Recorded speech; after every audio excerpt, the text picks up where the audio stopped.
Hi, this is Fred Dekker, director of The Monster Squad. And I'm Bradford May. I was lucky enough to be chosen as the director of photography by Mr. Dekker to shoot his second film. And we're here, and we're going to give you a little background into the different things that went on while we made this movie. I hope you enjoy it. This opening crawl was actually written by Peter Hyams, our executive producer, about whom much more later. And I've got to do this, there we go, big effective crack of lightning there. This is up at Newhall. Yeah. If you drive in the LA area, there's an amusement park called Magic Mountain, and this is back behind there. That's right. It was all really quite lovely here. You can see our opening title sequence here. We're moving the camera. Fred wanted to move the camera on the show, and it was a creative style, and here we go, telling our story. Now, Peter Hyams was a big influence on me. I was a huge fan of Capricorn 1 and, That's right. and Hanover Street and Busting in his early films. And we're coming up to a second unit sequence that... Actually, this is first unit. This is our first unit that we did. But believe it or not, this is first unit. Peter did shoot some of the second unit, exactly. Which directed is it and shot it. This sequence here. And I left him a note the morning... that he was going to do this at the Culver Studios, and it said, make it look like early Peter Hyams films. Early Peter Hyams. That's right, exactly. I first met Peter when he was getting ready to do Star Chamber with Michael Douglas, and he did not have a card in which to be a director of photography. You have to be legally bound to do a big production, big studio production, which was being done by 20th Century Fox, and my agent asked me if I would kind of ghost him and do the movie. I chose not to do that, but we struck up a nice relationship, and he introduced me to Fred sometime later on here. Those armadillos, by the way, are a tribute to Todd Browning's original Dracula. A lot of people have said, what are armadillos doing in Transylvania because they're in Texas? And I said, that's Todd Browning. That's right. And I thought they're cool, strange-looking critters, so... Now, when did you and Shane actually start putting Monster Squad together in your heads? Well, I was in the middle of my first movie. Correct. Night of the Creeps, yeah. And I had always loved a lot of people say that this movie is kind of a Goonies. It has a Goonies flavor too, but no, I don't think so. But the truth of the matter is, I love Dick Donner, of course, and, we all like Richard. Mr. Spielberg is my hero. But certainly. But the fact of the matter is, this had nothing to do with Goonies. No, I loved the Universal monster pictures as a kid, and my misspent youth was in front of the TV, and I also loved all of the classic comedians of the 30s and 40s, the Laurel and Hardy and Little Rascals and W.C. Fields and Abbott and Costello. So when, as a kid, I saw Abbott and Costello meet Frankenstein, it was sort of the holy grail for me. Yes. And what a great matte shot there from Richard Edlund. Oh, they did a great job. It holds up today. Oh, yeah. We're talking some 21 years ago that we made this movie, and I'm sitting here mesmerized by it. Look, it looks huge. It's just big, wasn't it? Yes, it is. That huge. Possum was a tribute to Todd Browning, too. I love that. That girl was eating a nice... But look at this. It looks like a $100 million movie. It really does. This movie cost $12 million. Back then it was about $12 million, and we have a big special effects sequence coming up now here with the amulet, which is, I think, still holds up today. I really do. I'm very proud of all of it. I'm proud of how we all put it together. Great set, too, by Al Brenner. All just for this one. Just for this sequence. One scene. And this sequence is over very, very quickly. Well, this is, I have just our teaser, really. I have this habit of doing prologues. Night of the Creeps has 2 or 3 prologues. This has 1. RoboCop 3, you don't actually see RoboCop for about 20 minutes. Here comes the Virgin. Yeah. Here comes the little girl. I wonder if she's still working today, Fred. I do not know. And this guy I thought was fabulous. Well, that's Jack Gwillem. I mean, this guy was great. As a kid, I loved Jason the Argonauts. And at the end, the evil wizards, brings the skeletons to life. Yes. That's him. Oh. Wonderful choice, Beautiful casting in this. So what I was going to say is that Abbott and Costello Meet Frankenstein was the inspiration for this, really, to do a comic horror film. I always wish that those didn't seem so much like tiles raising up off the... Well, you look at it another way than other people do, but And that looks pretty good. It all looks darn good. It's a pretty exciting sequence that Fred put together here. We've got wind blowing and effect coming from this amulet and the Virgin reading away here, and it's getting more and more exciting. The sound and the music is... This movie was mixed by Richard Portman, who also mixed The Godfather and... It's just well done. Michael Cimino's films. Here we go.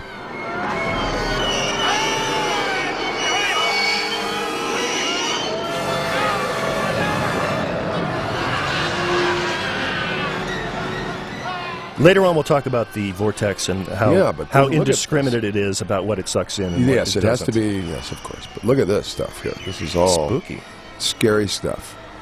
Jack Gwilym was also in Lawrence of Arabia. He was in Thunderball. Wonderful, wonderful actor, And there we are. We're going to go to present day now and come down here and meet some of our monster squatters here at school. Principal's office, beautiful day, sunny. Super contrast to where we just were, Transylvania. Now, how do you remember...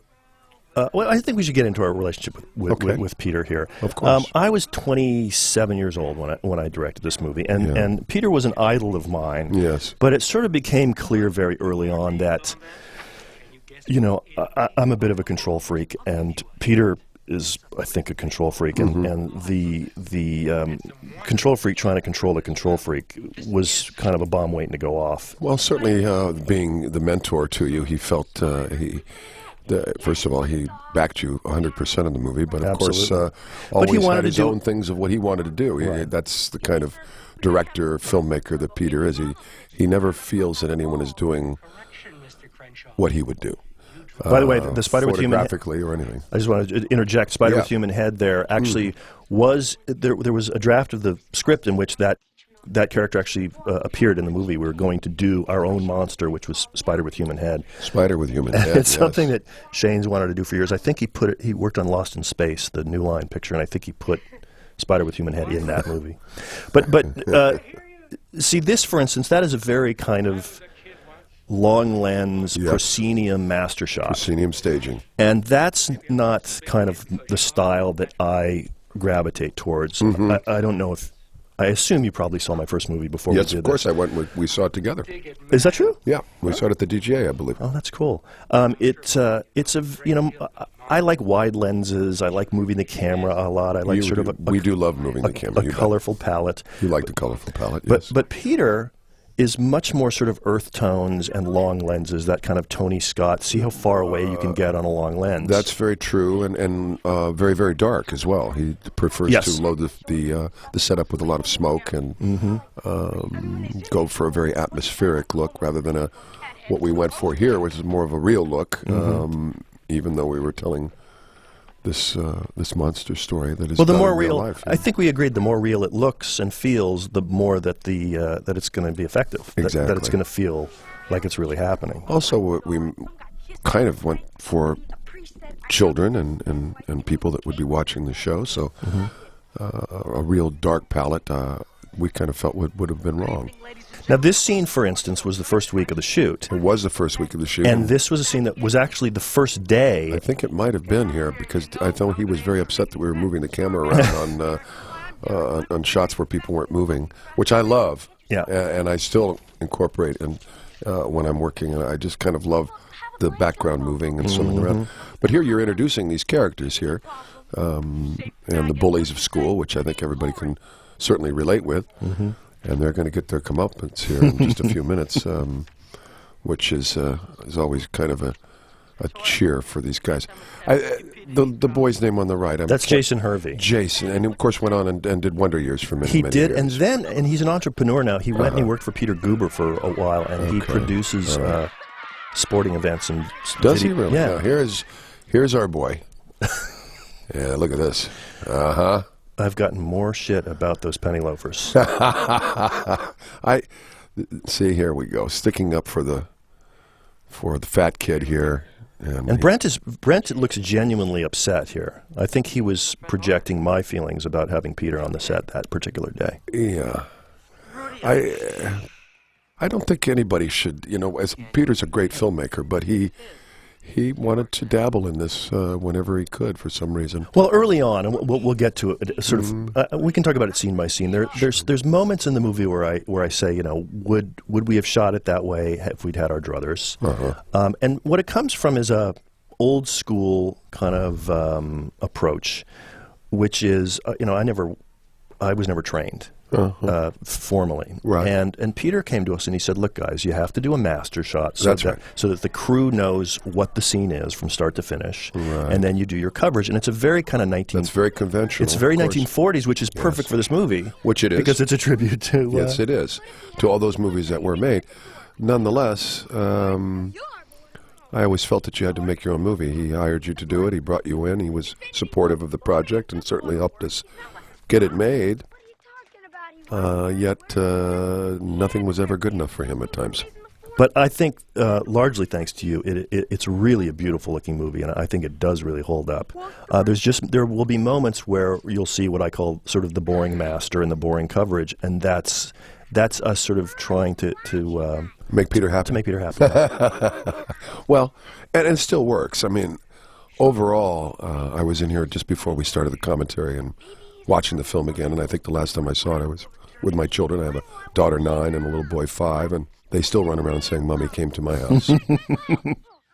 So those kind of things stick, and I knew when we were making this movie, Fred, that it would be something that would certainly be around for many, many, many years and enjoyed by all ages, because it's just a very entertaining movie. There's another aspect to this picture which has kind of cropped up in the last few years. In the 80s, there was no political correctness. And I actually think the concept of political correctness is so kind of ridiculous that if you watch this DVD in about 20 years, they'll go, oh, remember in the 90s and the early aughts when they talked about political correctness? I mean, it's really absurd. Right. But, you have these kids back with Mr. Metzger, the principal, saying, he was fully homoing out. So he did Browning as a tribute to Todd Browning. Sure. He's saying, homoing out and the fact of the matter is first of all, Shane and I thought that was fun. That kind of dialogue was just funny, and it also rang true to our experience. I mean, I was beat up in junior high and called a fag more times than I can remember. Right. And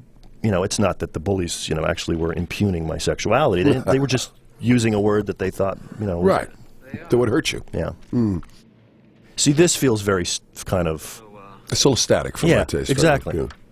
I mean, we could have been over to the side. I would have been bumping the camera here a little bit more and moving about, but we might have gotten an earful from Peter at one point here, and this might have been an early morning deal here. Yeah. I still think these effects work very nice. Here's the guy going back in. Now, why are they carrying all these monsters? It doesn't really matter. I think there's only one monster. There are critters, though. There are critters, and there's of course, some rats. Absolutely, it's just Frankenstein. And but obviously the bat and yes. Duncan Regehr. We'll talk about Duncan.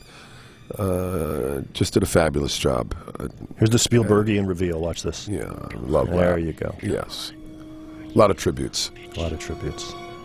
Well, that's where I learned my grammar from other movies, and I'm hoping the day comes where I can sort of say, well, that was my someone's going to say that was a Fred Dekker, and that will of course happen, and certainly happen throughout this movie. I mean, there's a great deal of you in this movie. And thank you. That's David Proval, by the way, who's a wonderful actor. He was in Mean Streets, which is a classic, and he's been working ever since. Yeah, I'm sure you've worked with him. I have worked with him.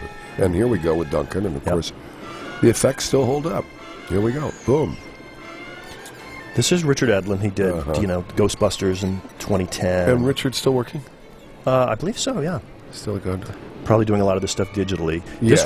This was pre-digital, so all of this stuff all pre-digital, and it still holds up. Is handmade, Yeah. Now here we are in this is back at Newhall. Swamp. Mm-hmm. Back at Newhall behind Magic Mountain. Yeah. And there's a little location cheat, a little bit of movie magic that I will mention. Fusion. That I will mention when we come to the big scene where it really plays out. Photo fusion. It's nice. I think that's the best part of filmmaking is when you can fuse everything together. Mm-hmm. I'm sure everyone knows that you don't shoot these movies from start to finish. You shoot them as per locations, and that's the job of the director to make it seamless. I spent some time with. Yeah. Mm-hmm. Yeah. I spent some time with Ryan here, who plays Rudy recently, Right. and That's him looking through the binoculars right now. he says to me that we actually put him up in. Obviously, this is an interior set at Culver Studios. Right, the treehouse, the treehouse. lovable, iconic treehouse. That's right. And then the exterior that we just saw is up at Newhall, and apparently we actually hoisted him up into the real deal, so we could see him with his binoculars. And apparently the teacher on the show was not really real happy about that. We always have for underage children up below 16, you have to have a teacher on set. And this was after the Twilight Zone tragedy. Yes.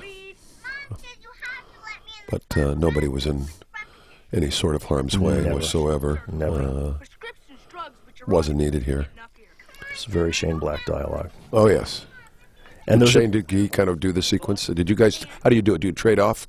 Do sequences? We concocted it together. I think there was this, obviously I brought to it wanting to emulate the Little Rascals, the Hal Roach shorts, and it works. And the Universal Monsters. He was a big fan of these books called The Three Investigators. And I think a lot of the squad, even some of the names I think he stole from The Three Investigators. But he wrote the first draft pretty much on his own because I was in the middle of the other movie. Right. And then I sort of came in and tried to make it, because I just shot a film, to make it actually shootable. Right. If Shane had his druthers, that whole opening with the vampire woman and Van Helsing, that would have had, jet planes and 300 vampire women with machine guns falling out of the jet planes with parachutes. That's just his way of doing it. That's right. So very frenetic. But there are a lot of scenes that I sort of wrote from whole cloth. There's only one scene in the movie that we actually wrote together in the room. It was mostly me rewriting him and then him rewriting me. And he's obviously a very gifted writer. Yes, he is. And I was real lucky to give him this was his first job. Lethal Weapon was after this. Yes. Lethal Weapon. And here we are with Duncan Regehr, and he is playing Dracula. He gets out of his little limo here, and he overlooks a city that's in for quite a bang. This is second unit. This shot by Peter. This was shot by Peter. That's right. And there's a nicely done. Yeah, there's a bit here that's clearly kind of my here we get a tribute to little William skeleton Friedkin. face here. Yeah. Yep, it's beautiful. It's that little Exorcist taste. Watch. There it is. There we go. If you remember the carriage. There you go. I actually writing by Max von Sydow. There you go. Yeah, beautiful. Not really. Very Shooting crooks today? domestic kind of feel and look to this. Obviously, you have Stephen Mock, who I enjoy. Wonderful. A great guy. Actor. Who plays the father here. And it looks to me like Mrs. Crenshaw was the interior decorator here. Yes. Because that is, that wallpaper is... Wow. But as you can see here, we have some domestic strife going on between the mother and father here. They're not quite getting along. I think people can relate with that. And that was very much, I think, Shane's input, as well as the fact that this guy's a cop, obviously, because it enables him to have a gun and go to the scene of the crime. And Shane is a huge aficionado of that crime scene kind of stuff, crime fiction, procedurals, yes, and Raymond Chandler and certainly all that stuff. It's all great, and obviously a good relationship between father and son here, but bonding. There's a couple of bonding things, and he's smoking, and the son doesn't like it, of course. The gun that you see hanging there is going to come into play. That's Dad's gun that he's got hanging on the bed. Was that conscious? Did we say we want to put this in the foreground? I think so. Yes, I remember that it was. Well, we don't know he's a nice cop. touch. We don't know he's a cop That's at this point. So we don't know he's a gangster or what's going on. That's nice. I like that. So, of course, his partner is going to give him a ring here, and we're going to go to the police station and. Now there's John and John, yes, and John, and of course Stan, the lovable, great actor. Yes, of course Mary Trainor, of course married to Bob Zemeckis for quite some time, and of course we can now tell that they were supposed to go off and see a marriage counselor, and unfortunately, as in every movie, he's called away, isn't he? Just before he can do the family duties, he's got to go off and say, I'm a cop and I've got things I've got to do. And you knew that before you married me. And there's an aspect to this strife between them that I actually had completely forgotten about until seeing the movie again recently. Which Stan Shaw here. Which I'll point out when we get to it. Right. And well, here's our moving master coming up. Watch this. Yeah, there you go. See? There it is. See? Peter was very nervous about About that doing stuff. I do that all the time on television shows now. I mean, it's... Translate moon. Yeah, it just adds a nice translate moon there. It worked pretty well. And, of course, look at this stuff. This is the Wolfman right here. Yeah. And he did a great job. Fantastic job. He's kind of a cult icon now, Yes. Jonathan, because of Napoleon Dynamite. Right. And also a real genius. There's your 3 cut gunshots that you love so much. Bang, bang, bang. And now here we are at the museum. I think we were actually downtown Los Angeles, and we worked at the museum. This is the real museum. This is a museum of natural history that we shot at. Fred chose this as the location for the spot where the mummy obviously has disappeared. Near USC, I think. Uh-huh. Of course he would have. Stupid question. Did you take him? No, sir. Just a shot. That's it, Bill. This case is too hard, man. Let's be firemen instead. I'm glad you're getting major laughs out of this, Rich. The problem is... I love Stan's line. This case is too hard. Let's be firemen instead. And here we are. That's a shame line. And That's there's the mummy. beautiful lighting. Mummy came into mine. You're jumping the gun there. He hasn't yet. Not yet. That's the exterior of where we just were. Yes, It's the real. this is downtown. Actually, I think that road leads to near the Coliseum in Los Angeles, downtown L.A. And there's the corner van, and this guy's not expecting what he's about to receive here, I don't think.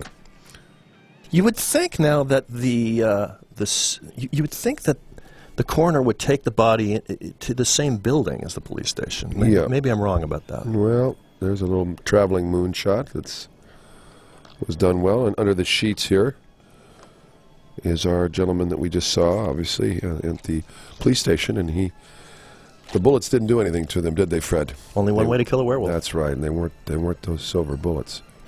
And look out. I thought that was a darn good Wolfman. That was a good and a good scare too. Yeah, I love the cut there that you did with the girl screaming. I thought that was just really nicely done. You'd have a lot of lovely transitions in here with those kind of things. That's what movie telling is all about. It's stylized cutting and it's jumping ahead. And it can sometimes be a little disconcerting for the crew because they don't understand. They don't get that. You say, "Look, he's reacting to what happened before the cut." Yes. And they say, "What do you mean?" I said, "Well, don't worry about it. When we put it together." Yeah. Yeah. Well, there's not a lot of people that have spent time in editing rooms. I think to be an honest, true filmmaker, you must spend time in the editing room to find out how that all goes together. It's a process that you must know, and certainly the grips and set lighting and wardrobe and hair, they don't know anything about all that stuff, do they? But how long were you cutting after we finished filming?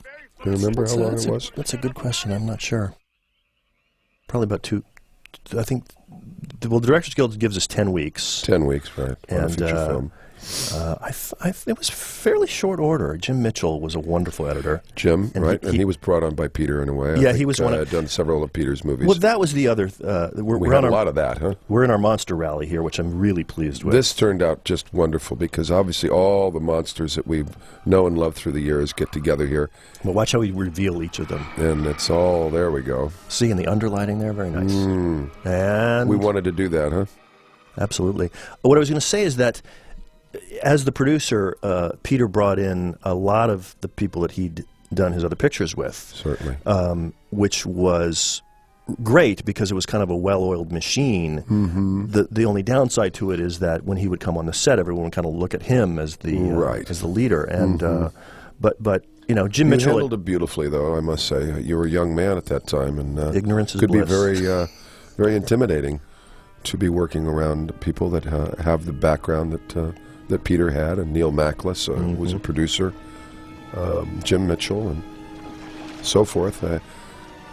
But we had our own unit, and I had my crew with me for a long, long time, and we were there and supportive. You insisted on a couple of key people, didn't you?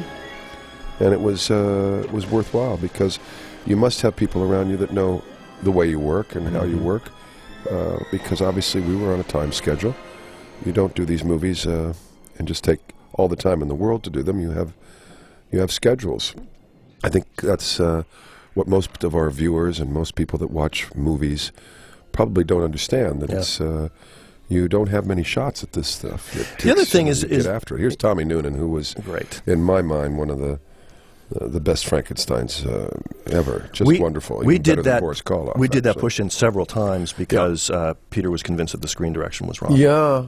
Surprised you didn't flip the whole thing. I've got to say that that creature is one of the best.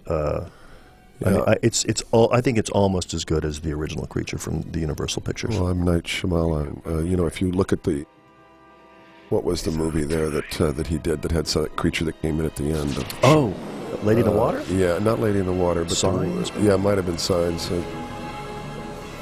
All these creatures look just dramatically real and.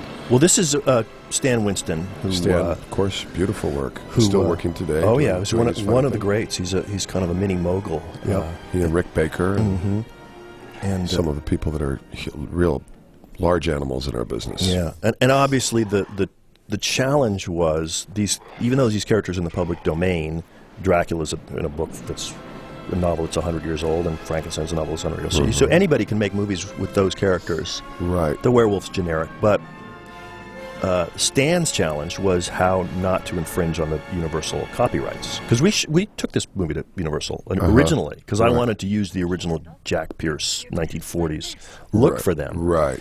And what's really interesting is that I've talked to people who've grown up with this movie, and they tell me that this is their introduction to those characters. Wow. That they then went back and watched the Universal pictures because because of Monster Squad. Because of Monster Squad. Mm-hmm.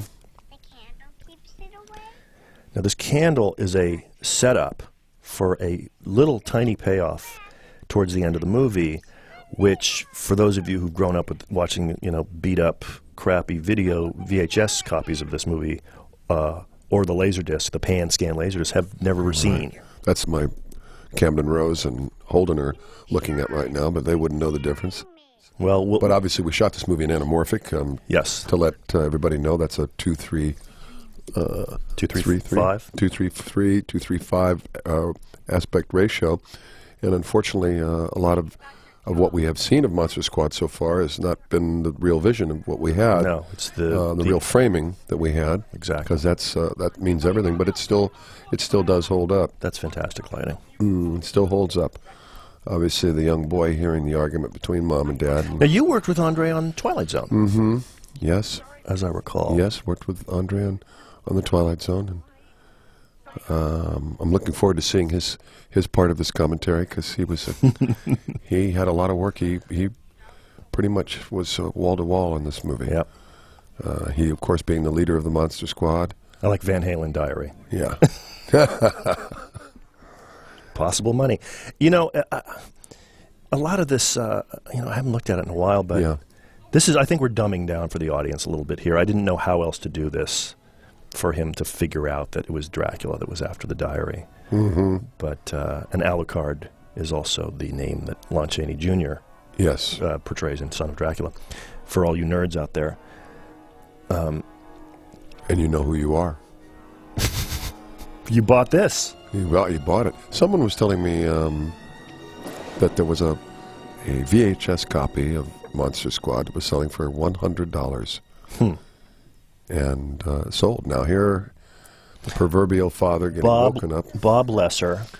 Sweet. And hit another beautiful transition cut there into the black. And now we're into little Michael Faustino's room here. And obviously, get out of there, you monsters. Come on. I've done that myself with my boy. Look at the Punisher up there on the left. Yeah. It's like, this kid can read and see anything he wants. I mean, that room's kind of scary when you think about it. Yeah. And little Michael Faustino's gone on to do quite a bit of stuff. I'm sure he's still acting. I haven't seen him recently, but he's a young boy here. He's probably, 7, 8? I think even younger. He might be like he might 6. 6, exactly. Looks almost like my young boy who's 5. And there... Now, there's another shot. I mean, the pan-scan version of that is so cramped, it doesn't have the... You don't, yeah. Well, everything is squished and squeezed and... But obviously, you will be looking at what we intended the movie to be. Watch how fast the mummy gets to the window. Yeah, well, that's quick cutting, and we don't have to worry about it. His eyes were closed. And now there's our monster squad. I love the treehouse. I kind of call it the iconic treehouse. I thought Al did a great job with it. It wasn't very shootable when we first walked in there. Yeah, there were a lot of problems as far as the height and where we had to get. And my uncle I had brought on as the key grip, who had also done a few pictures with Peter, Tommy May, who's a legend, and I'm retired now, but still pretty good. Happy, and yes, he's doing very well, and I'm going to tell him that we did this. He's got a 50th wedding anniversary coming up very soon, so I'm going to fly back for that as well. But this is all... Now, all the walls were wild, though, right? Yes, well, they were wild, and but we were elevated, and that was the thing that we were after Al, as we had no flyaway platforms or whatnot. So I think we chose to just go up here and shoot it and try to make it, somewhat claustrophobic. Although with the long lenses and even the short lenses in anamorphic, you have to stay a little bit away from the subject. Sometimes the focal plane is where you have to be 4 feet away. So it was difficult in order to tip up and do some of the things with anamorphic. Although Peter Himes loves the anamorphic. He would do an interior show anamorphic. Well, and I was thrilled. Yeah, 2 people talking in a room. Yeah, but 2 people talking in a room. But I was thrilled. I mean, I was like, oh, this is a real movie. And it is. It was makes my first union movie and all that. Yeah, sure. It was exciting. Did you, because I know I struggled a little bit with the frame, did you feel like you were sometimes struggling? Well, yeah, a little bit with the anamorphic. I think anamorphic is almost obsolete today. I mean, I think if we had our druthers and it was today, I'd say let's do this thing in Super 35 and go after it. Or maybe we would go 24p. I mean, for the night work, it's a whole new to world. really look into the darkness. But again, this was done 21 years ago, and you had to do some lighting here in order to make it look the way it does. Yeah. Now this is the universal backlot. That exterior. That one exterior was a universal backlot. So it's kind of. I believe if you do take the tour, you will still see that home. Not in that condition, but it is there at the end of the cul-de-sac there up. And by the way, the sheriff station where Stan Shaw was on the phone earlier is right across the street from that. They're within a spitting distance. Right. Now we're going to go down, and of course, cobwebs are the flavor of the month here. And with the lanterns and the warm lighting that we used, this is all very warm lighting. And now, presumably, there's maybe some sort of a skylight or a hole with moonlight. Some sort of coming moonlight down, coming it's down. A cooler light. Well, we wanted to get some separation, and how you do that is color. Color and color temperature gives you tremendous separation. And we have the warm backlight, and now they are sitting in here this is the lovely genius two-shot. of Bradford May. And me not even noticing until watching it right now. It's warm outside the cell, but it's cool inside the cell because the creature is captive. He's a prisoner. It's a jail. That's terrific. It's with inside. And that's terrific. We came in with this lovely top blue light here on the shoulders and the top of the heads, and used a lot of underlighting on Mr. Duncan Regier, who we did a pilot together. I think true? Well before this, it didn't sell. But I think Duncan's probably more into his art now than acting. He's still acting, but he is a very yeah. accomplished artist. Nice. I can't remember where this house was, Fred. Do you? This is Pasadena idyllic or something? Santa Monica. Was it Santa Monica? Idyllic Santa Monica, California. And it begs the question, why? Because ultimately, as we'll learn, the scary German guy isn't all that scary, and he's actually a very sweet elderly man. So why does he sort of hide away like this with the chain link fence and the overgrown? Well, and for my taste, it was he was kind of was in a German camp, I believe. He has a numbered tattoo, so I think he probably is kind of there. He is. He's cut himself off a little bit. He's cut himself back a little bit, and here we are again out in Saugus, and obviously Fred did a classic. Tribute here, Frankenstein tribute with the little girl. This is just awesome here. Look at this. That shot is so spooky. I don't know why. It's just crazy. Look at that. Backlighting. Yeah. Now, obviously, if you, he's got the knife. He's going to take the boys apart. I really wish I had encouraged him to do that faster. Yeah. It's a little bit belabored, and it's entirely my fault. Well, but for the time and for what it was, we always look back at some of the things that we do as filmmakers and want something back. But What's overall, if you stand by and look at it, it's sensational. Just sensational. It's just great storytelling, and the kids are cool. I get in trouble when I rag on this movie. Don't rag on it. No. I mean, don't get me wrong. There's stuff in it that I have problems with. There's stuff in it that I love, and I will be very vocal about that. But I get in trouble, and I spoke to some fan, and he said, what's your favorite movie? And I said, well, probably Jaws. And he says, well, what if somebody was ragging on that movie? You would get your nose out of joint. And I said, you know what? You're absolutely right. I should. And there's some things in Jaws that don't hold up at times. I'm sure that Stephen would want fighting words. Yeah, well, I'm sure that Stephen would like to have several shots here or there back. And of course, when you're under that kind of pressure, when the budget is skyrocketing and the days are going by and the shark is not working, and I'm sure there's some things that he had to go with, but certainly. Now you'll notice that the art direction inside is very warm and inviting. And right, doesn't look at all like the exterior of the house, and that was the idea. Once we know about him, exactly, we wanted to lighten everything up, and certainly there's no darkness. We wanted a nice, bright up kind of feeling here, because this guy, who we thought was a scary German guy, is a German guy, but he is certainly not evil in any way, shape, or form. He's going to be very helpful to them. And here we have going to be a conduit here. Here we have the slow push in, which I always love doing.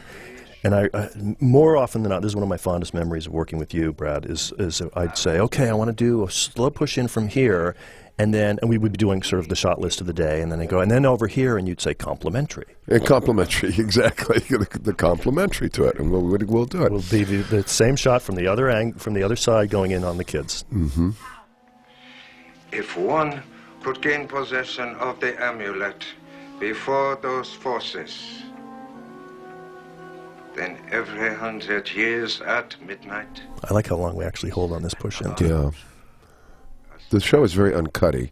And for people listening to this, I would suggest that cutty is CSI and some of the Bruckheimer movies, where you very, very rarely stay on any cut for very long. We chose here to stay on certain cuts so that you could stay right with the story. It can be really distracting. Modern editing can be very distracting. It's heavily influenced, I think, by television, by commercials and music videos. It is. And the style of this movie was always intended, and I don't know to what degree we talked about it beforehand. We did. It's very elegant. It's intentionally simple yet elegant. It's intentionally kind of an old-fashioned, elegant approach. That's exactly right. And I think that is first and foremost to the way the film is put together, and why it still holds up, because it is simple yet elegant. And I love these costumes. These are very 80s costumes. But totally 80s. Those were hand-picked, and I said... We're talking about the years of Miami Vice, and of course we mentioned that in the movie. Mm-hmm. But now here's the old rundown house from the outside. We always like to shoot in backlight whenever we can. There's a classic backlight shot there, early morning. Sun coming through. Have a reflection. Now he's actually doing a setup for a scene that we cut out before we even shot it, which is Dracula's reflection, which I'll talk about when we get to that scene. But this moment here is a bit controversial. Well, it is, and obviously this poor man was in a camp. We didn't hold very long on that. No, I think probably, it was just the right amount. Just the right amount to sell it, and people, most of our children didn't know what it was about. But did your kids know what it was when they first saw it? They have no idea. I don't think they're even looking at that. I think they're just kind of looking at him close the door, probably. And I would really argue that it helps to ground the movie. I mean, fantasy films have to have, I think, one foot in some kind of real world that we recognize, even the dark parts of the real world we recognize, because that's the only way that it doesn't become just sort of disposable entertainment. Yeah. I think it's got to have a little bit more to it there. Rudy, question.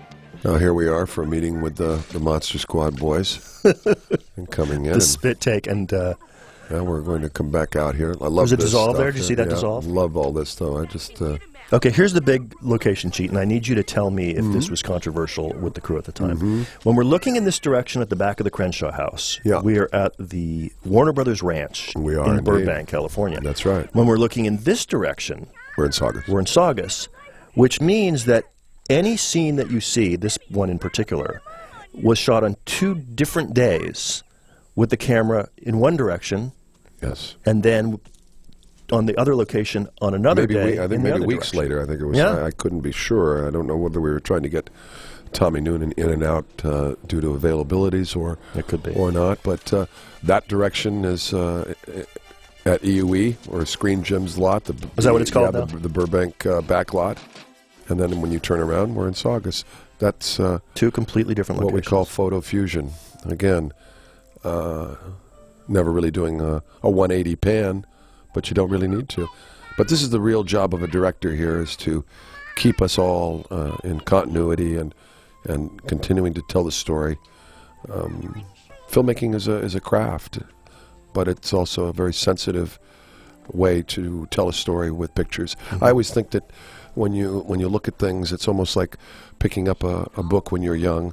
Every picture has to tell a story. I still believe that. Again, beautiful cheat here. The boy started walking out of one shot some weeks later, and here we are, just making it all work. Lovely shot there by Fred coming up across the body of Frankenstein. To emphasize that this again, looking the height difference, and I think we had Tommy Noonan built up on some high shoes, but he's a very tall guy gentleman anyway, Tommy.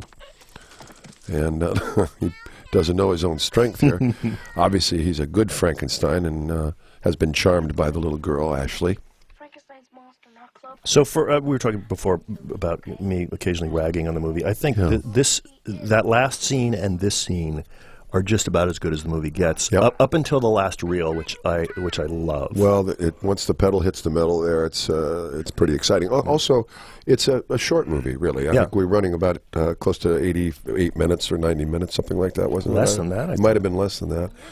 Where most movies that you see are, at least almost 2 hours long, 2.5. This one, better to be short than too long, don't you I think? think so. I think we told the story the way we needed to tell it, and it holds up even today. I think there are scenes, though, that we cut out, that we shot, predominantly involving the Stephen Mock, Mary Ellen Trainor characters. And their strife that was marital going strife. on, right. I guess when we got it all together and you put it together in your final cut, that wasn't a part of the story that we needed to continue to tell. It was dragging the movie down. Possibly. But here we have Frankenstein up in the treehouse. Unbelievable. And he knows he knows that he looks scary. This is a very sensitive scene that you did here. I love this, the wild bunch shot, as we call it. Again, everybody's cut off here. We'll talk a little bit about aspect ratio and how you're going to be viewing this. Is the way Fred and I intended it to look. And up until now, we've been looking at it in a more cut-off, squished kind of a situation. The old VHS tapes that you may have seen are it's what's called panning and scanning. And what you're doing is you're taking a widescreen image, and in order to make it fit on your essentially 133 square TV, you have to pick and choose what part of the frame you see.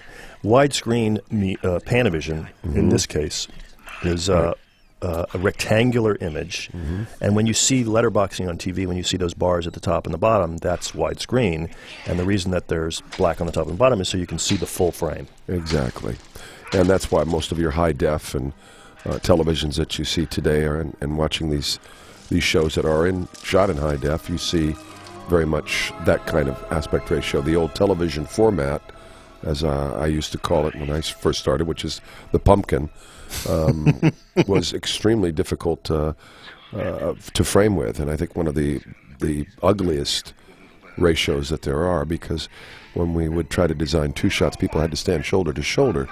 Well, we couldn't do anything that had any was unnatural kind of feel, very unnatural. People had to be very stuck together staging. Now here's a wonderful montage.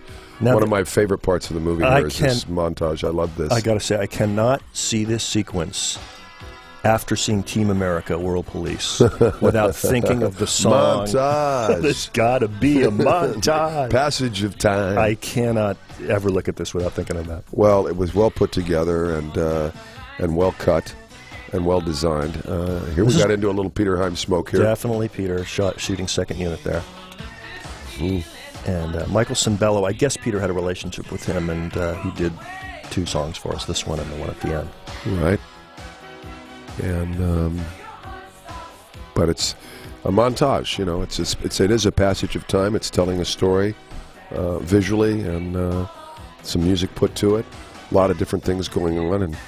But let's be honest, it was a real cliche of the 80s. Yep. And I'm not sure that if we did this movie today, if we would do it this way. It may be the best way to tell the story. Could be. I love it wasn't Eugene's this time. letter. Yeah. Now that letter is going to come back into... the Army will show up at some point. Look at this. A very colorful movie as I look back at it very fondly. Well, I think we weren't afraid of any colors here. I mean, we let almost everything play. And that's, we talk about the sort of tug of war between Peter's aesthetic and my aesthetic, and I can't help but feel you were sort of caught in the middle sometimes. Well, certainly. But you were so supportive. Well, thank you. I was hired and brought on by you, and I wanted to make your movie for you and help you make your movie, and that's why I'm here with you today. Total respect. Right back at you. I spoke to Ryan recently, and he had no idea what he was doing here. Peter just said, "Okay, make the bullets." I was right. Like, what? And then you see, obviously, some silverware is missing. Okay, we're making a bullet. Nice. No, I beg to differ with you. I love this montage. I love the whole thing. I love all of it. I'm just saying, I keep this thinking... was in Warner's back lot, I think, as well. Now here's some bad directing. Bad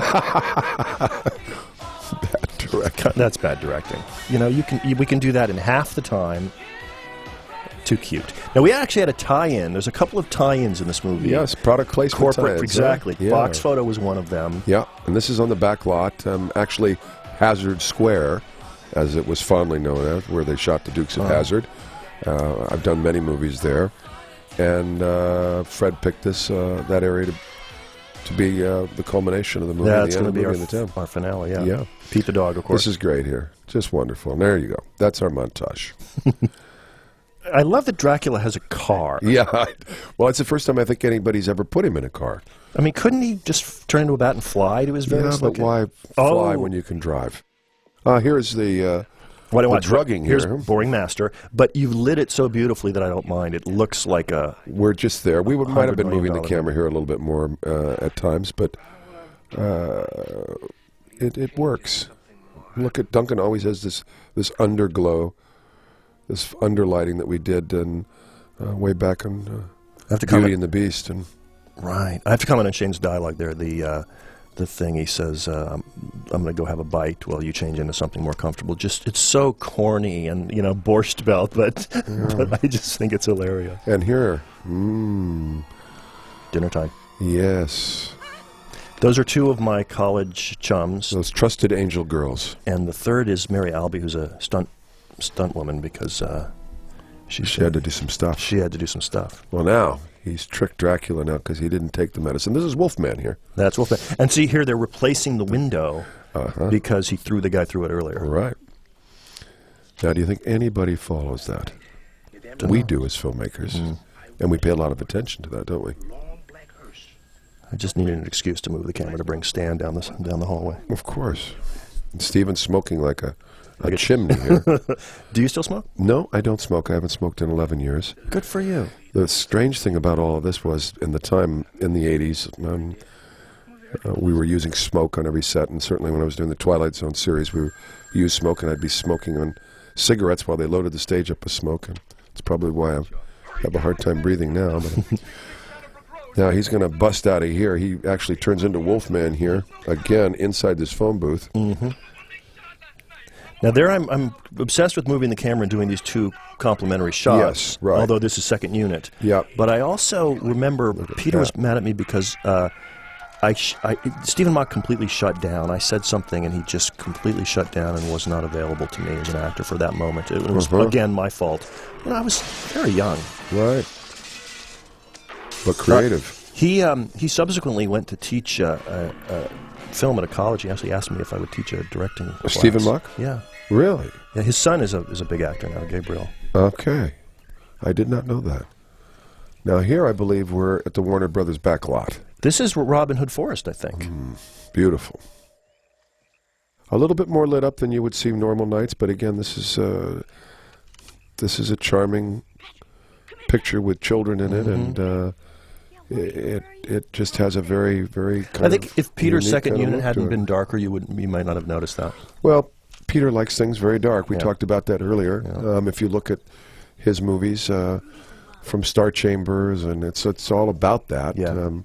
That's not really what we wanted for this movie. Yeah, it's a higher key kind of movie. It was a little bit more up, and I think we'll continue to last that way. And you want to see what the kids are doing, and you want to see what's going on. Now, I have a theory that what Dracula's I keep asking myself, what is his master plan? And I never asked Shane, what is his plan? I know what he was wants Dracula's plan? Well, he wants the amulet. Of course he has. And then he can rule. Right, and he wants the diary because it has the incantation. And it's kind of a wonderful plot point that Mary Ellen Trainor bought the diary at a garage sale because she thought her son would like it. So inadvertently, is that the fly in the background there? Look like the Jeff Goldblum fly. The Cronenberg movie. Right. Inadvertently, Mom has started this domino effect that's putting these kids in jeopardy, which had never occurred to me until very recently. But everything is all tied up with Stephen and as the policeman. Right. The buying of the diary. And Oh, but what I was going to say is his plan is he's told the other monsters, kill these kids. Consequently, you have the creature coming out of the water, grabbing at little Michael. Because why else is he there other than it's a sort of a cheap scare? And I realized, he's after them. Sure. These are the obstacles they're going to have to be fighting for the rest of the picture. And I love the fact that they find out that she's not a virgin here. It's wonderful. Guess what? Fox Photos got a 2-for-1 deal this weekend. Wouldn't you know it? There's a space on the bulletin. We were in this treehouse probably for 4 or 5, maybe 6 days, I think. And the football roster. I'm trying to remember how long the shooting schedule was. We didn't have a lot of time. There's the Cyclops from Seven Voyages of Sinbad behind her, by the way. There, see that? For those of you with You eagle eyes. dressed that up.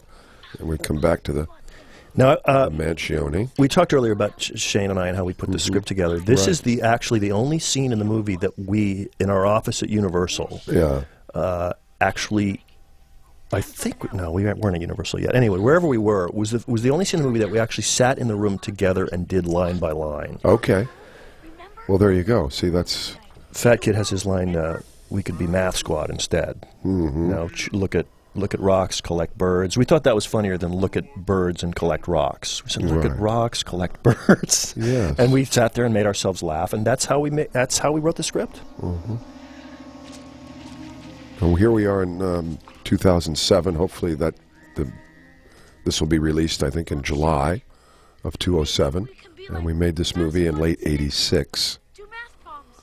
And it came out, sounds television.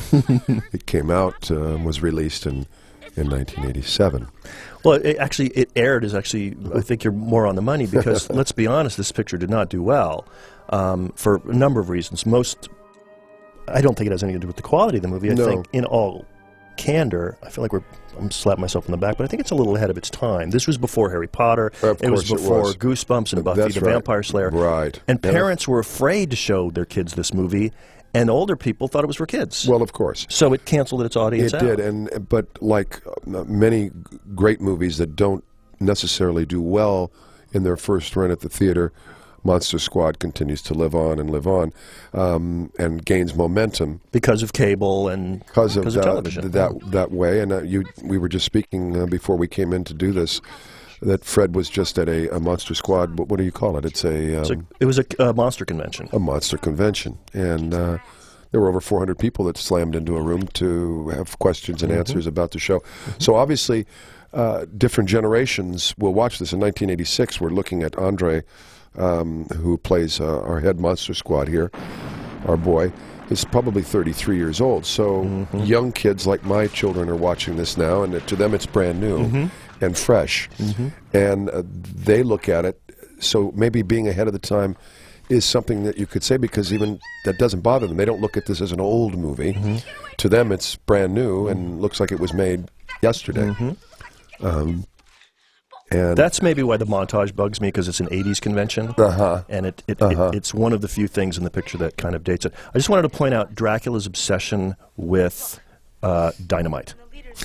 Yes, he likes. Okay, he could. Remember, he's superhuman powers. He started to smash through that wall into the amulet chamber. A beautifully lit, incredible shot of the chamber there. But why didn't he just continue to smash away at it rather than go get some dynamite? Well, I do. Whoa, my gosh! There's a scary moment. This is everybody's favorite line. Boom! Oh my Lord in heaven! God, nards. Okay, now I know Horace taking a little. I know you fans love that Wolfman's got nards. I just want to point out that Frankenstein's got nards. They're probably pretty big. Dracula probably has nards. Oh, I would think Dracula's got some. The point is, on him, the point is, pretty much everybody does. So right now, the Trusted Angel girls, who've taken a turn for the worse. Oh boy. That was Panaglide, which was the Panavision version of Steadicam. Correct, and for those people that don't know what that is, it's a camera that is mounted to a vest and handled by a camera operator. But whether he runs or goes sideways, the camera is still. It was created by a gentleman by the name of Garrett Brown many, many years ago, and they used it on the first Rocky, and is still used a lot today.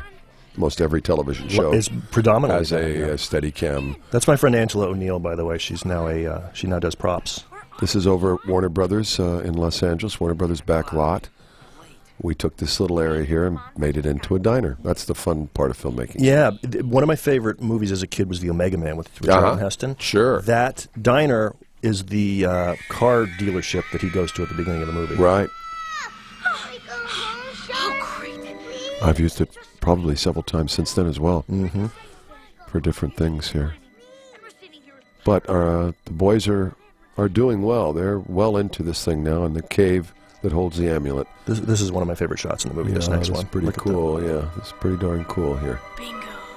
Very hard to get all of this. This is the one. Look at that. Very hard to get all this green light in there that we used, not knowing what we were going to get out of the special effects from Richard. But it worked pretty darn well. I think this is practical, Bradford. Yeah, I think it is practical. there's a laser in there. Remember? That's right. We had a little bit of a laser in there, Fred. You're right. Look at that. And then turn off the laser and... Exactly. Oh, in fact, did you see it? Did you see it stick out there? That's right. We got a little glitch in there, but, don't tell anybody. Look out. Uh-oh. Get a little garlic out of that sandwich. What do we got there? Pizza. Oh, a little pizza with I like garlic. that I like that we didn't set that up. That was not... You just assume that he's got pizza with him all. Yeah. Yeah. Garlic. Boy, that's going to make Dracula mad. That's going to hurt. Oh, yeah. No, he's not a happy guy. Uh-oh. Let's keep an eye out and see if that if that facial scarring stays. Now, here we go. We're going to put the pedal to the metal. Absolutely. Now. And I maintain that at this point...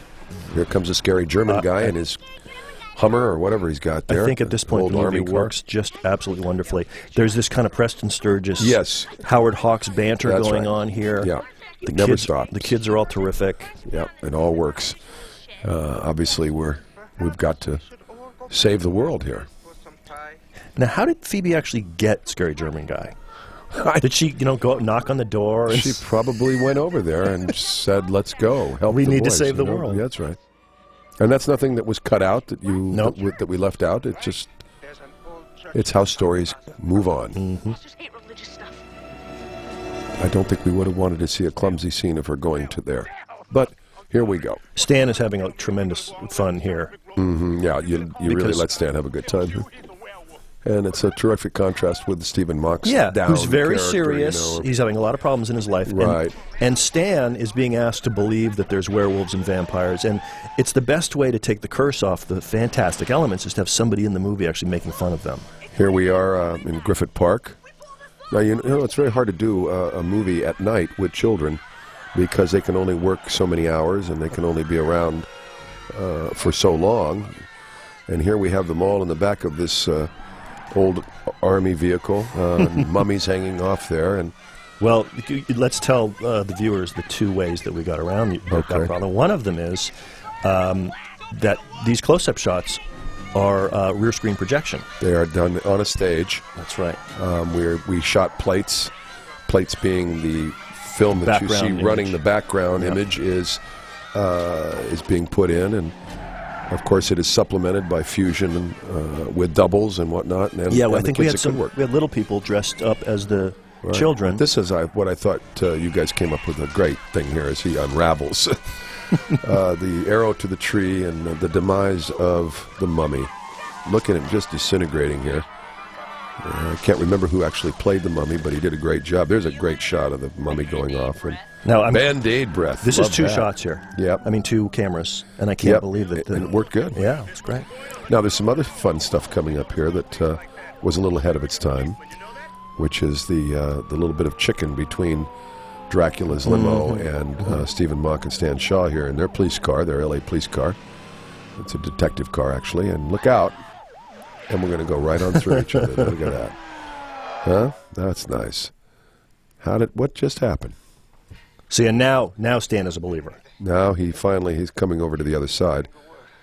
Again, Stephen's just kind of going, boy, something else to complicate my life. Now here's the Here's what I was homestead. talking about before. Now you see that? You see that? Yes. The candle went out. The candle was there to protect Phoebe, and the fact that it's gone out means Trouble. The bad shit is going to happen. And here it comes. And boy, this is this a is bad. actually This is is bad. a badass, and I love this. It's like, why did that was a choice? I said Yes. he's going to tear Just that thing tear off. that thing off. I remember you said, let's get it off. I said, fellas, get it off. The boss wants it off. Let's get it off. Now he's looking at Obsession of Dynamite. Exactly, but He's going to blow that treehouse from here to Kingdom Come. He thinks they're in there. That's the other great thing. That's right.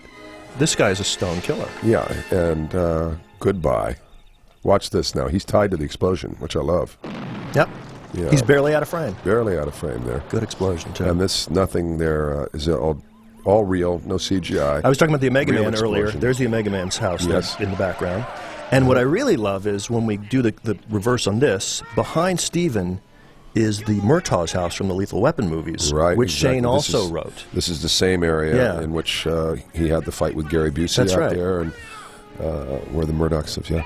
Oh no! I mean, this is pretty heavy. Yeah. Right there again, a beautiful effect shot. Again, we blew that car up. We blew it once. Yeah. Stephen Mock was tied to it. That was not a stuntman. That means He he's actually standing was, right he was there right there in the real explosion. and running out of his shot. And then Fred cues the special effects man when to blow up the car. And there's some danger to that, obviously.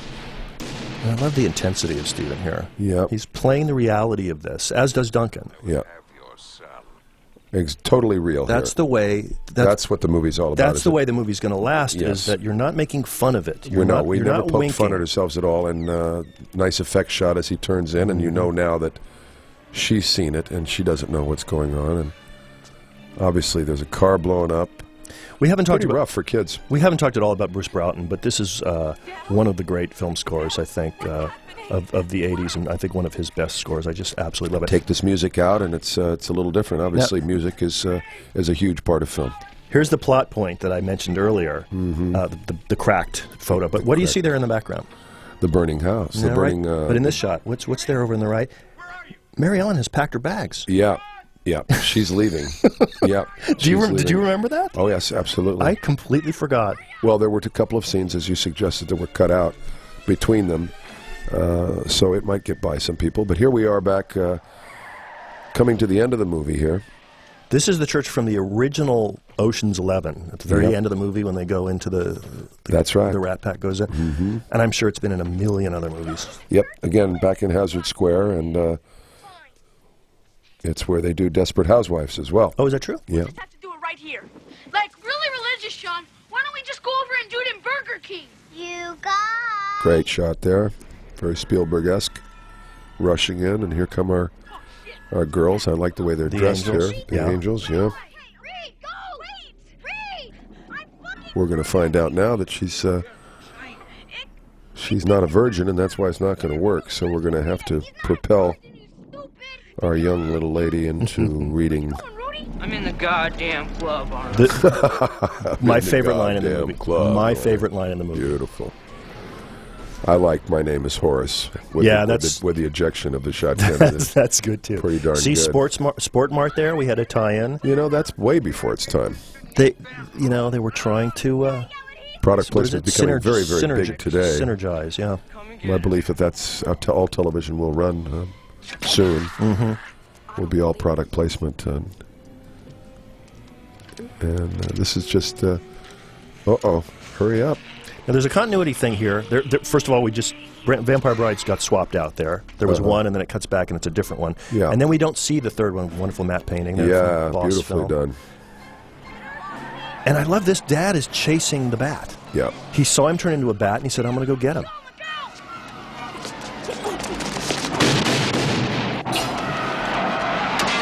Some pretty classic stuff right there. Now, I think it's important to point out here that there came a point, and we've talked about the relationship with Peter, yes, and how he had wanted things done a certain way. Right. But there did come a point, I think, where, and I really think a lot of this had to do with you sort of being the bridge between myself and the crew, that they sort of began to think that maybe I knew what I was doing. Oh, they did, absolutely. And here at this whole, from here until the end of the movie, as I recall, we were pretty much left alone to make the movie.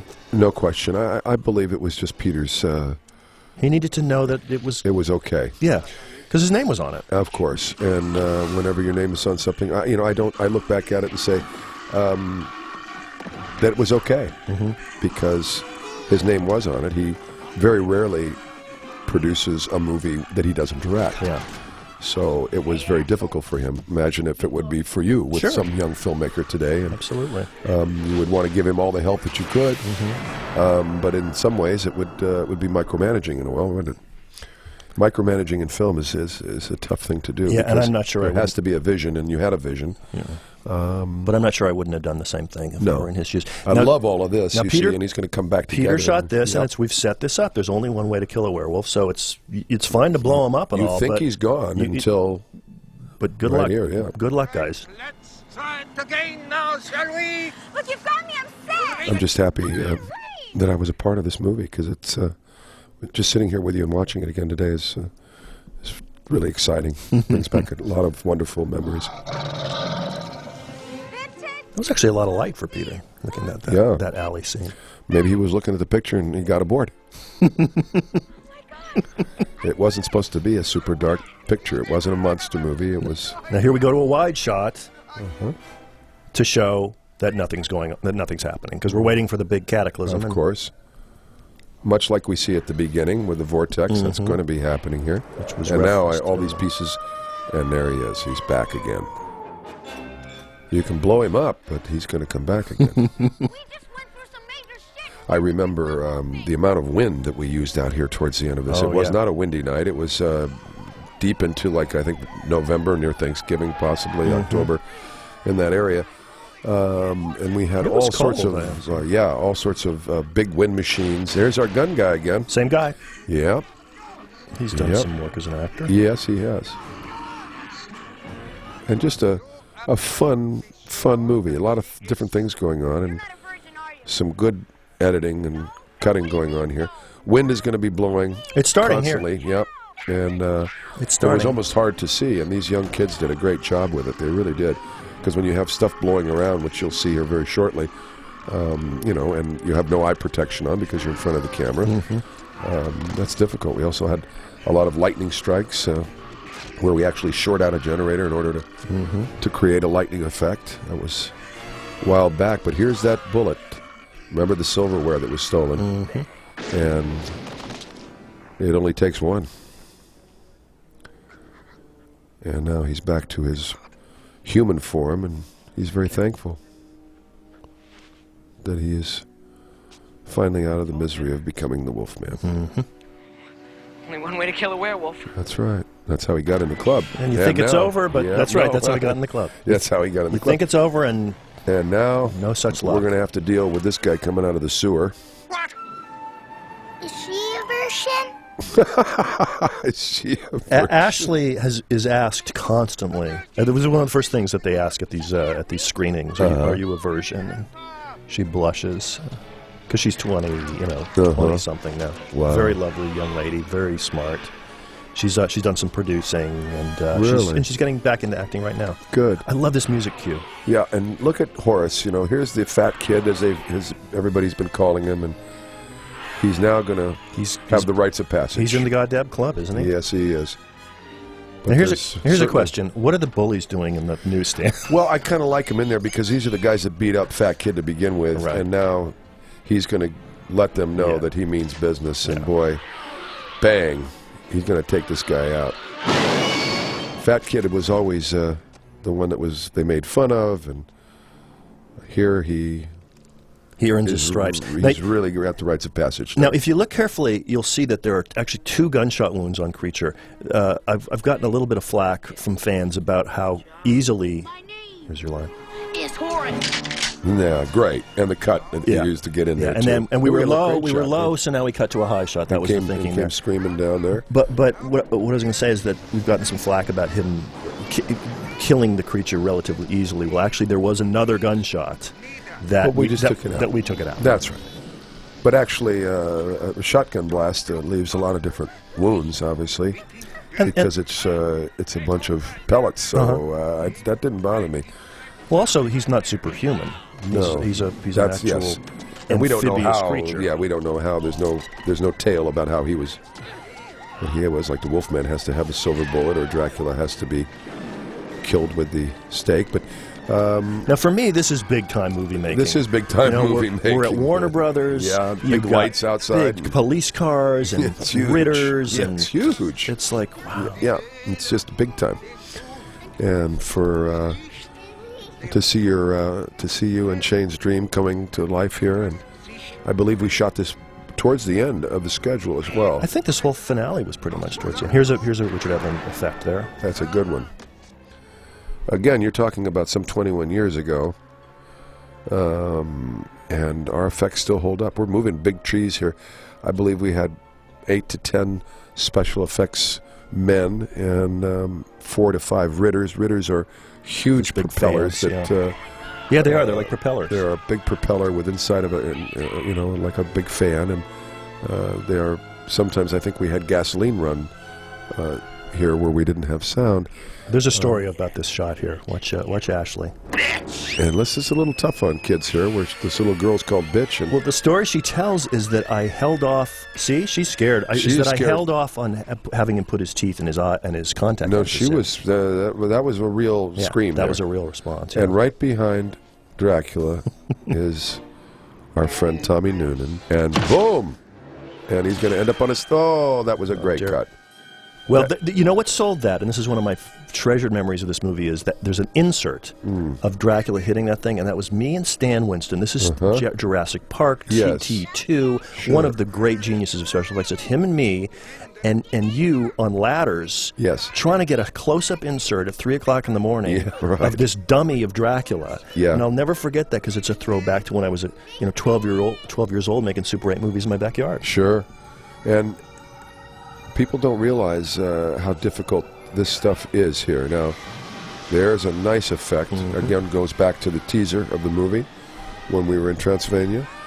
And now all the wind, and this is all real.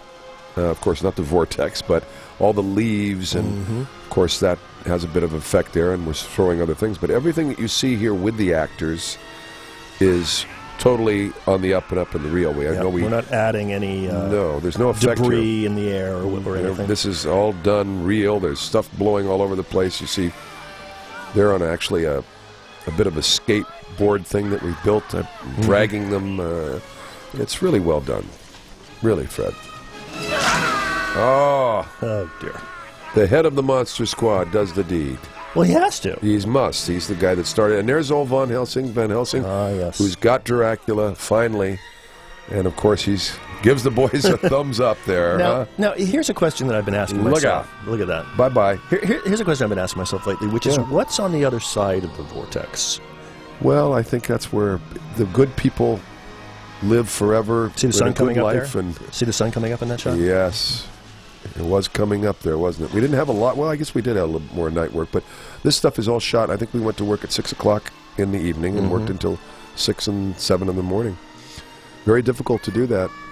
Of course, young Ashley had to work in the early parts of those hours. Yeah, we had to let her go earlier than the others because of her age. Of course. It's a great long lens shot there. Yeah, that works. See those police cars. That's, I think, what you were going for. Yeah. And of course, this is a very dramatic moment because people are really choked up by this. I do. Frankenstein, because their relationship. The bear. I mean, obviously, giving the little stuffed animal, which everybody has fondness of, and reminds them of childhood. And I mean, you can still give anybody a stuffed animal today, and they love it. But The young girl. Back to my question is, what's on the other side of the vortex? What's sucked into the vortex? If it's only if it's the evil stuff, according to the diary. Why was Van Helsing there? Why was Van Helsing, and why does Frankenstein's monster come in? And here's my pretentious director explanation: is that he was a pitiable creature. He was an abomination, and he's not happy in this world because he's never going to be accepted. Right. So it's kind of a sanctuary for him. Well, there you go. How's that? That's for the treaties that they write from on the writer-director. I'm gonna go with that. I just made that up. And there's Mama. And everybody's got to be together here at the end, don't they? The family is reunited. Well, of course. Classic movie ending here. Everybody is going to hopefully live happily ever after. And now, if you remember that little letter that was written during our montage now to the Army from little Michael Faustino. I just love that the Army now guys here show comes up the here. Army guys show up. And, of course, these guys are walking. And here comes the general.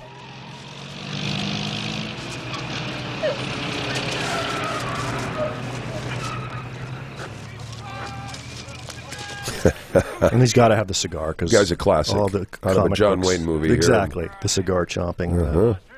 Mommy came in my house. Cute, Mikey Faustino. Yeah. Can somebody tell me what the Sam Hill is going on around here? Sam Hill. Well, we can't, sir. We can because we are. He happens to conveniently have his card on him. And there it is. And here's the Clint Eastwood line. We're the Monster Squad. And I told him to do it like Clint Eastwood. yeah. And now you see that's kind of we popped back because of the credits here. It looks like more like the anamorphic. I remember very fondly Tommy, your uncle, and I on a cherry picker. Yep. Basically going up and scoping the shot where all the stuff was going to have to be. Put a tank. The tank needs to be over there. And he took you up there, and it was just you and. And it was nice Tommy. because we'd had that first week had been kind of sketchy. Yeah. For me and Tommy and I had a little moment. And, Sure. And it really was kind of like okay, he's accepting me and the crew is accepting me and absolutely and we're making the same movie. Yes, and. You got through it, you know. People only knew how difficult filmmaking really is. It's a wonderful, rewarding place to make a living and also to leave legacy about. But it doesn't come without its problems. It's very difficult. And there's always compromises. You know, Always film school kind of makes you think that. Although I wasn't in film school, I was not. Well, but they make you feel that there are no compromises. That you just go out and you do it. That's the vision of the filmmakers, and every frame is exactly what was intended. And the truth is, you're constantly battling compromises, and the question is whether you can surmount them. And I think that even with Francis Ford Coppola or Steven Spielberg or Martin Scorsese, if you really, there's a lot of things that are not planned that happen, that take place, and you can. Best laid plans. There's a lot of things that we do today that come off the cuff and that become magic. And I think that's what really makes movie making magical, and that everybody's kind of got a hand in it. And also trust. And the trust. I mean, you've trusting your own instincts. I mean, you've directed hours and hours of film, and I remember I was on the set of it relatively recently of a TV show that you were doing, and you said.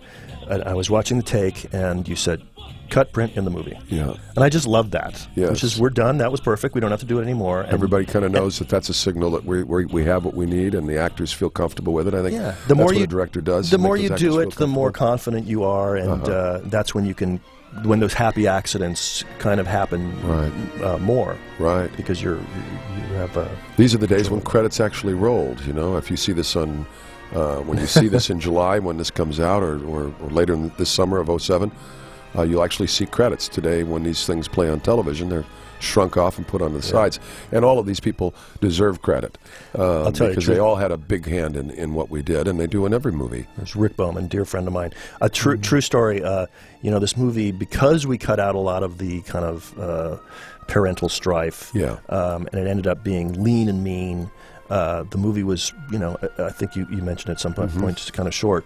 So these credits, we slowed them down just a little. I kind of like that, though, because everybody deserves to have their name up there. They were all part of it. It was a part of their life. And in closing, a big part of my life, and I was happy that you chose me to be the cinematographer on your second film. I really was.